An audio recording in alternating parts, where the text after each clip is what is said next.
Me alegro de estar con ustedes hoy para meditar en la palabra del Señor, el mensaje que seguramente Dios tiene para confortar nuestros corazones. Hay circunstancias en la vida en las que nos encontramos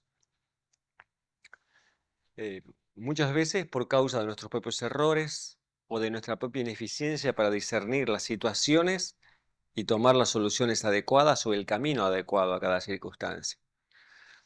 Es entonces que nos encontramos ante una situación que no podemos resolver.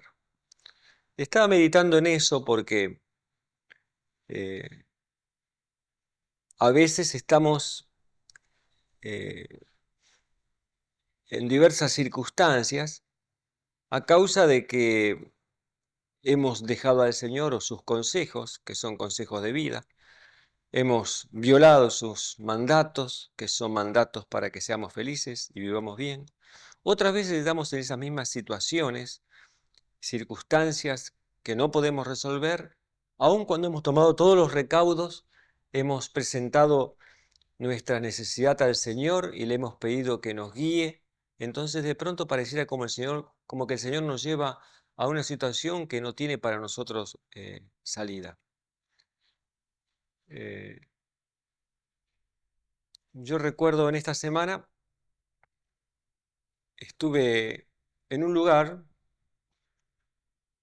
en el que me encontré eh, 3 veces con distintas personas, pero que me hicieron reflexionar acerca de cómo Dios nos guía o nos cuida. Encontré en una escalera del subterráneo un no vidente que estaba bajando una escalera. La escalera tenía un recodo. El no vidente empezó a bajar, pero cuando llegó al recodo no sabía cómo seguir. No sabía si había un piso liso, si había más escaleras, cuánto tiempo más debía bajar, dónde estaba la referencia para seguir. Así que yo lo estaba observando, me acerqué, lo tomé del brazo y, y bueno, lo ayudé a bajar. Y después le pedí a otro señor que estaba en el andén contrario a donde yo iba, a tomar el subterráneo, para que lo hiciera entrar en el vagón al cual debía subir él con el destino al cual él iba, que era distinto al mío. En la misma semana me encontré otra vez eh, con un señor que necesitaba tomar el subterráneo, pero no sabía viajar. Así que me dijo si yo sabía, y como yo realmente conocía el lugar, y este hombre veía, no era no vidente. Sin embargo, era ignorante. Veía, pero no conocía. Entonces me pidió si lo podía guiar. Le dije que estuviera al lado mío y que yo iba para el mismo lugar. Así que bajamos, descendimos y el hombre pudo eh, viajar a donde quería. La otra circunstancia también tuvo que ver con otro ciego. eh, yo lo vi que tenía que tomar un tren, entonces me quedé observándolo porque él iba tocando los vagones hasta que llegó al primero y se dio cuenta que adelante no había nada, entonces se volvió, buscó la puerta y entró. No hizo falta que lo ayudara. Y me quedé pensando porque en realidad mientras yo pensaba en mis propias situaciones en la vida, en las circunstancias que me tocan vivir, recordaba que en algunas circunstancias Dios me ha guiado como un ciego. En otras circunstancias ha caminado al lado mío o yo he caminado al lado de él. Y en otras, aunque su voz no fue audible para mí, sin embargo estaba observando para acudir en mi socorro apenas lo necesitara, como yo miraba al ciego aquel que pudo valerse y encontrar el lugar por donde entrar y viajar sin necesidad de que nadie lo orientara. Me quedé pensando que, ¿dónde está la certeza de que Dios está a nuestro lado siempre? En las Sagradas Escrituras se cuenta el caso de un rey, el rey Josafat. que había hecho alianza con un enemigo de Dios, un hombre incrédulo, el rey Acab. Eh, Josafat se había unido a Acab para hacer una guerra a unos enemigos de Acab, el rey incrédulo. Entrado en la batalla,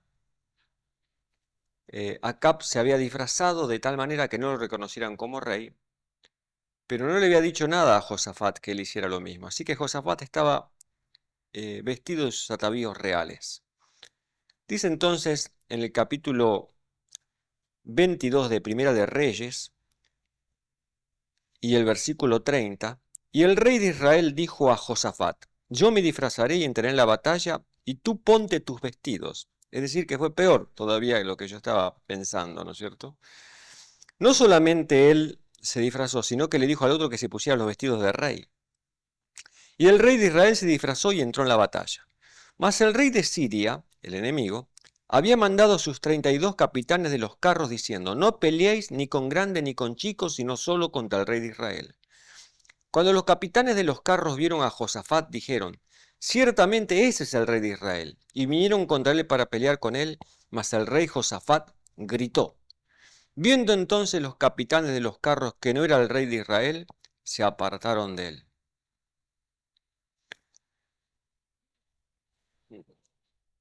Esta es la primera situación. Yo creo que nosotros vivimos situaciones así.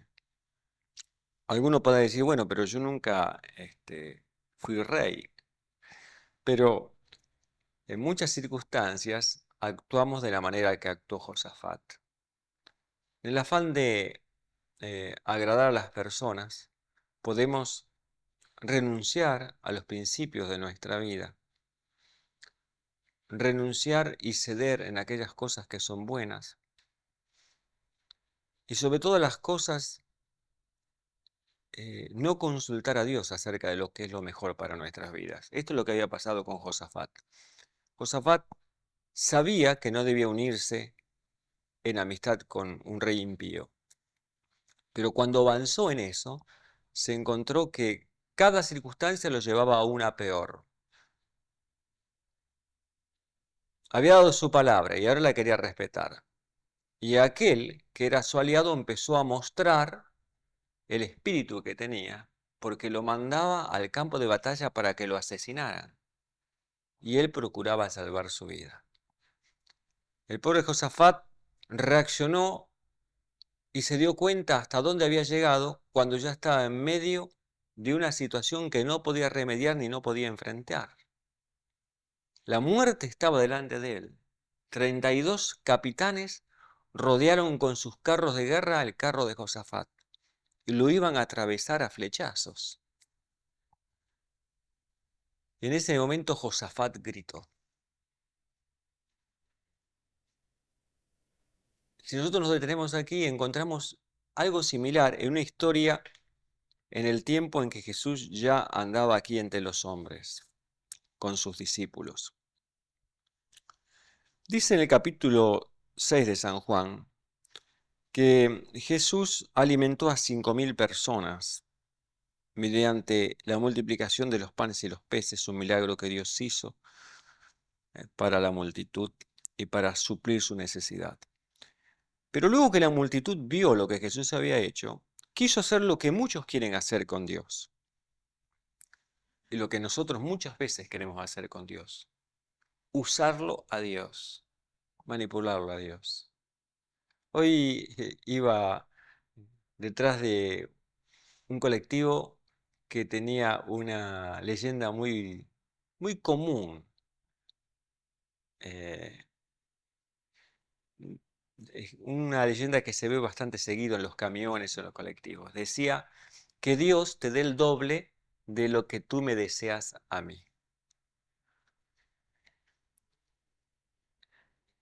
Vuelvo a repetirlo: que Dios te dé el doble de lo que tú me deseas a mí. Y pareciera que fuera una buena intención, pero en realidad esconde el deseo de usar a Dios como vengador en contra de nuestros enemigos y como premiador de aquellos que son nuestros amigos. Así que algunos querían manejar a Jesús en aquel entonces de la misma manera, y dice que la Biblia, en el capítulo 6, versículo 15 de San Mateo, de San Juan, pero entendiendo Jesús que iban a venir para apoderarse de él y hacerle rey, volvió a retirarse al monte él solo.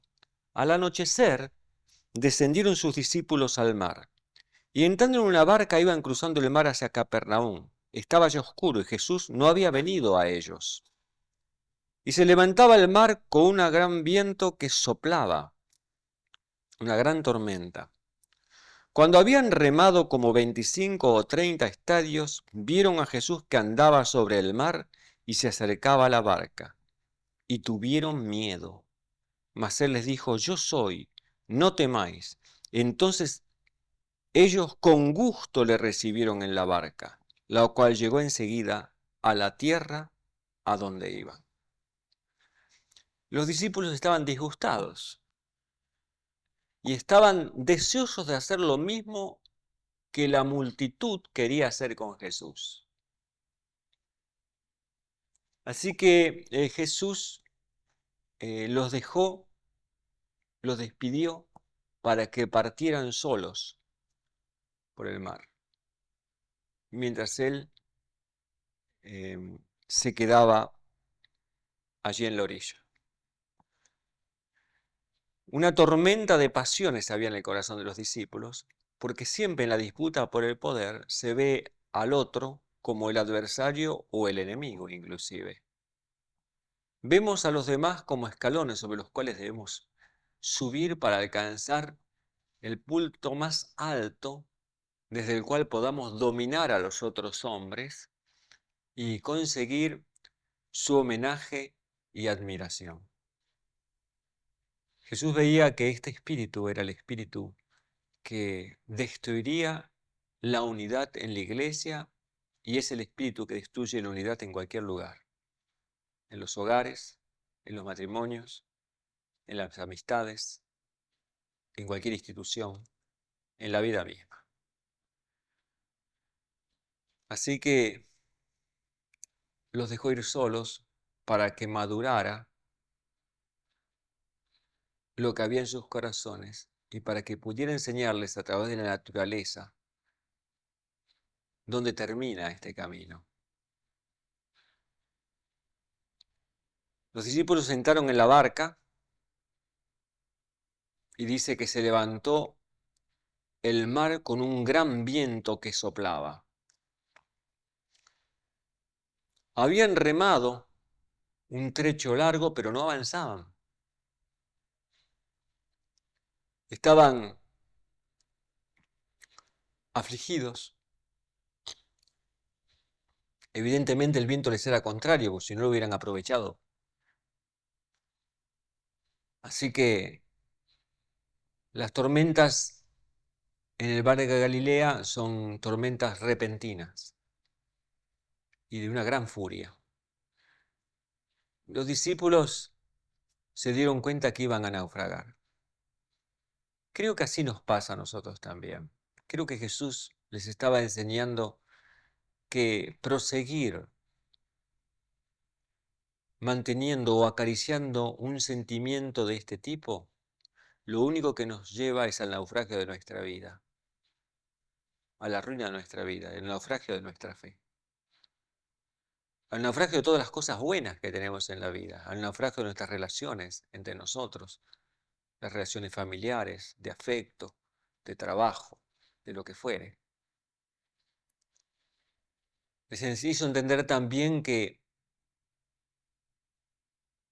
aquellas mismas cosas que cultivamos y que nos parecen las que nos van a salvar en determinadas situaciones y las que nos dan el triunfo son las causas de nuestras peores derrotas y de nuestra ruina más grande. El espíritu de competencia, el espíritu de ser el primero, el mejor, el que domine, el señor de los otros, es el espíritu satánico, no es el espíritu de Dios. Ellos se dieron cuenta entonces que estaban solos en medio de la tormenta, desunidos entre ellos, a pesar de que remaban en el mismo barco.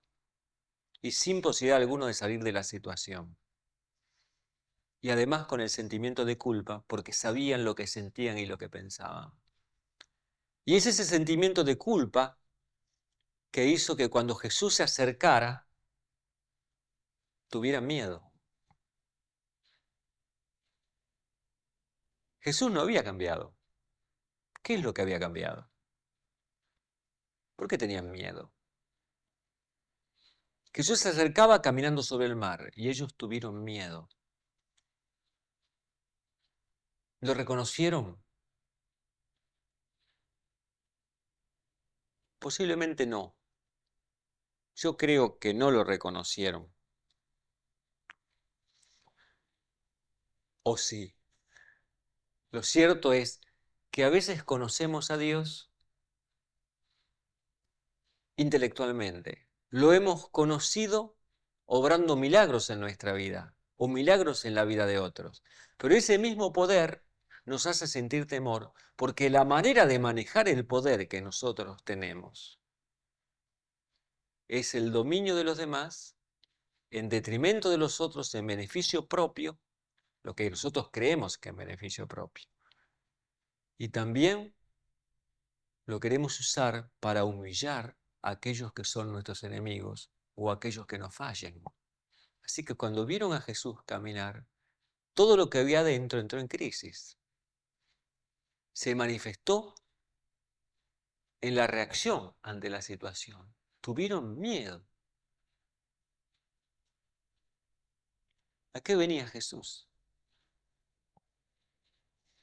Dice la palabra de Dios, mas él les dijo, yo soy, no temáis. Y esas palabras son las que trajeron paz a su corazón. Solo Dios puede decirnos que no tengamos temor. Ahora, Dios nos dice esto hoy a nosotros. Dice que cuando Jesús dijo así, entonces ellos con gusto le recibieron en la barca. Entonces con gusto le recibieron en la barca. Es el amor de Dios manifestado hacia nosotros el que hace que podamos recibirle con gusto en nuestra vida. El contraste entre su amor perdonador y que simpatiza por los débiles, por los afligidos, por los que se equivocan y por los rebeldes, hace que los corazones se rindan al influjo de su amor y lo acepten como Señor de sus vidas, para que entre en el barco de la vida de cada uno y lo conduzca. Dice la palabra de Dios en San Juan, y con esto querría terminar hoy, capítulo 20.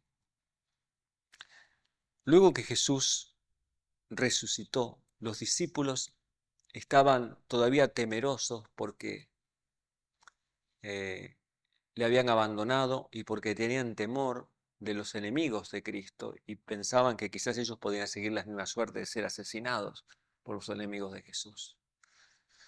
Dice el capítulo 20, versículo 19, cuando llegó la noche de aquel día, el primero de la semana, estando las puertas cerradas en el lugar donde los discípulos estaban reunidos por miedo de los judíos, vino Jesús y puesto en medio les dijo, paz a vosotros. Y cuando les hubo dicho de esto, les mostró las manos y el costado, y los discípulos se regocijaron viendo al Señor. ¿Dónde está la seguridad de que Dios está a nuestro lado? Los discípulos tenían miedo, pero solamente tuvieron una causa de regocijo. Cuando ellos vieron algo que tenía Jesús, algo que les recordaba de Jesús, entonces el miedo se desvaneció. Y Jesús lo que hizo fue mostrar sus manos y su costado herido. Porque dice la palabra de Dios que Él fue herido por nuestras rebeliones, molido por nuestros pecados. El castigo de nuestra paz fue sobre Él y por su llaga fuimos nosotros curados. Esto lo afirma el profeta Isaías en el capítulo 53. La única fuente de seguridad y de paz del creyente es que Dios nos ha puesto en amistad con Él por la sangre de su Hijo. Dios nos ha puesto en paz con Él. Dios ha pagado el precio ha llevado el castigo del pecado, lo que el pecado paga, sobre sí mismo en la persona de su Hijo, para poder dar a cada uno de nosotros toda bendición y todo lo que su corazón lleno de amor siempre quiso darnos. Dios quiere entrar en el barco de nuestra vida. Está a nuestro lado, cerca, observándonos, muchas veces auxiliándonos, otras veces caminando al lado nuestro y guiándonos, pero siempre, siempre con nosotros. Que Dios nos bendiga para que podamos recordar la bondad de Dios, y esta bondad de Dios nos unirá a todos en bondad los unos para con los otros. Amén.